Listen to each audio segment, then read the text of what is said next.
Hello everyone, welcome to target for IQ. Guys, आज का जो हमारा लेक्चर है that is based on some more MCQs on article 15, 16 and 17, 18 also. ठीक है, तो देखते हैं इस पे क्वेश्चंस। और गाइस, मेरी ये एडवाइस है आप लोगों को कि while solving all these questions please keep the bare act along with you. And जहाँ पे भी आपको डाउट है आप तुरंत बेयर एक्ट रेफ़र करिए। इससे बेनिफिट ये होगा कि जब आप एग्ज़ाम में बैठेंगे तो जिस एरियाज़ में आपको डाउट होते हैं वो सारे doubts during the process of solving these questions clear हो चुके होंगे।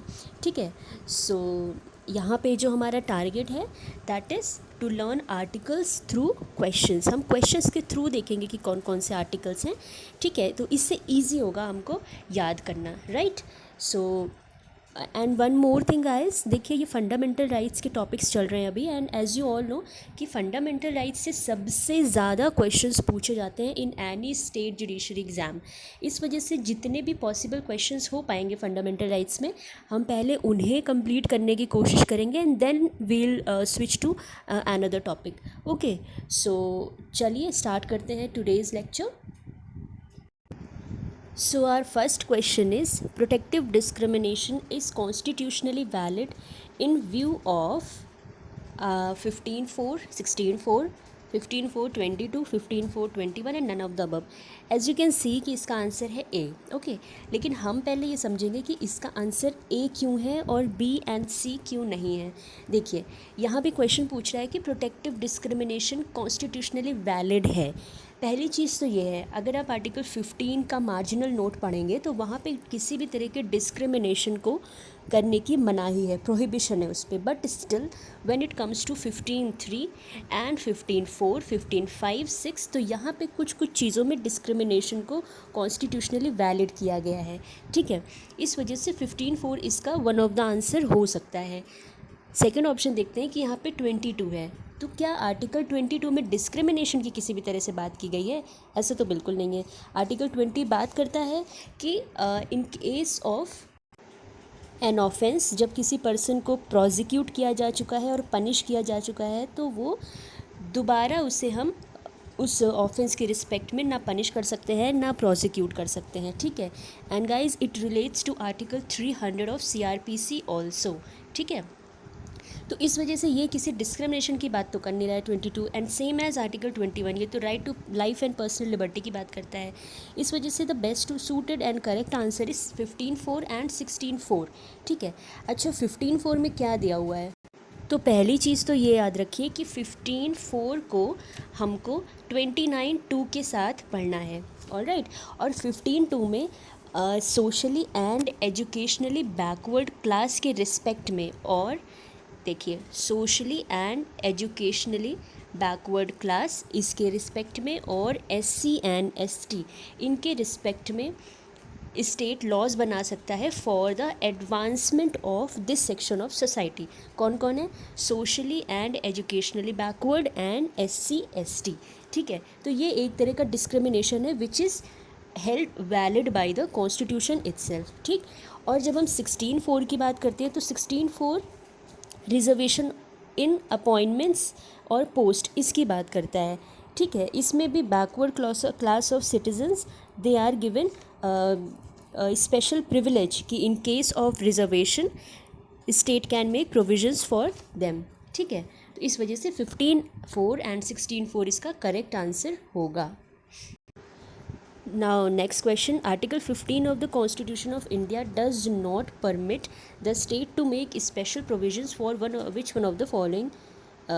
ठीक है, देखिए तो 15 में सोशली एंड एजुकेशनली बैकवर्ड तो है ही। अभी हमने देखा 15(4) में इसकी बात करते हैं। जब भी एजुकेशनल बैकवर्ड आएगा तो that would come under the category of 15(4). ठीक है, शेड्यूल कास्ट और शेड्यूल ट्राइब ये तो बहुत उसी सेम 15(4) में ही दिया हुआ है। ठीक, लेकिन रिलीजन के बेसिस पे कहीं पे भी क्लासिफिकेशन करने की परमिशन नहीं है, तो इस वजह से इसका करेक्ट आंसर है B. Okay, next, which one of the following articles of the constitution of India permits state to make special provisions for children. Women और चिल्ड्रेन की जहाँ पे भी बात आएगी तो आर्टिकल 15(3) इसका करेक्ट आंसर होगा।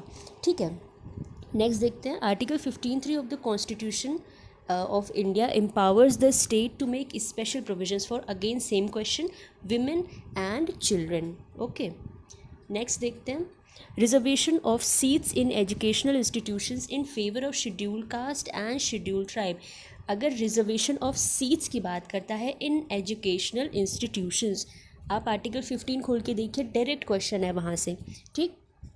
तो आर्टिकल 16(4) क्या था, 16(4) में रिजर्वेशन की बात तो की नहीं है, रादर रिजर्वेशन की जो बात है that is for appointments and post, educational institution की बात नहीं है, रिजर्वेशन की बात है, but in appointments and promotion posts only, not promotion, in posts only, ठीक है। तो इस वजह से इसका करेक्ट आंसर होगा 15(5) यानी कि ऑप्शन ए। नेक्स्ट देखते हैं, equality of opportunity in matters of public employment is guaranteed to all citizens. देखो, अगर आपको ये याद है कि आर्टिकल 15, आर्टिकल 16 ये सब सिटीजन्स पे अप्लाई होते हैं, तो ये क्वेश्चन कभी गलत हो ही नहीं सकता, ठीक है। इस वजह से इसका राइट आंसर होगा is guaranteed to all citizens of India. Okay, which article of the constitution provides for reservation in promotion for scheduled caste and scheduled tribe? जब रिजर्वेशन इन प्रमोशन की बात करेंगे, ठीक है, अभी मैं आपको पहले भी बताई थी, जैसे आर्टिकल 16(4) है, ये रिजर्वेशन की बात करता है अपॉइंटमेंट्स एंड पोस्ट में of the other backward class of the citizens. लेकिन जब हम आर्टिकल 16(4)(1) में आएंगे, अच्छा एक चीज़ और यहाँ पे अभी देख लेते हैं, 4(1) ये कब ऐड किया गया था, so it was added by 77th amendment, ठीक है। और एक था 4(b), ये है 4(b) 81st अमेंडमेंट, इससे ऐड हुआ था, ठीक। तो 4(1) ये रिजर्वेशन इन प्रमोशन की बात करता है, article 4A yes, okay. And इसी को हम कैरी फॉरवर्ड रूल भी बोलते हैं, 16(4A) carry forward rule, all right, इसका राइट आंसर है C. Next, by which of the following constitutional amendment clause 4(b), अभी हमने देखा कि जो 4(b) है it was added by 81st amendment act of 2000 के अमेंडमेंट से ये ऐड हुआ था, ऑल राइट। नेक्स्ट देखते हैं, कैचअप रूल या जिसको हम कैरी फॉरवर्ड रूल भी बोलते हैं, ये कहाँ पे है, 16(4)A। इस तरह से देखिए, अगर आपको एक पर्टिकुलर आर्टिकल के उस क्लॉज में क्या क्या चीज़ें हैं, कौन सा अमेंडमेंट हुआ, ठीक है, और उसको क्या किसी दूसरे नाम से भी जानते हैं, या कौन कौन से कीवर्ड्स हैं जो उस पर्टिकुलर सब क्लॉज या क्लॉज में हैं, आप उसको अलग से अगर कहीं नोट डाउन कर लेंगे तो इस तरह के क्वेश्चंस कभी गलत नहीं हो सकते। According to Supreme Court of India, Jat community of various states, it's, Supreme Court ने देखिए ये बहुत ही ज़्यादा बर्निंग टॉपिक था, और सुप्रीम कोर्ट ने इसमें यही हेल्ड किया था कि ये बैकवर्ड क्लास की कैटेगरी में 16(4) के कैटेगरी में ये नहीं आते हैं, okay. Next, which article of the constitution enables the state to have special drive for unfilled reserve vacancies.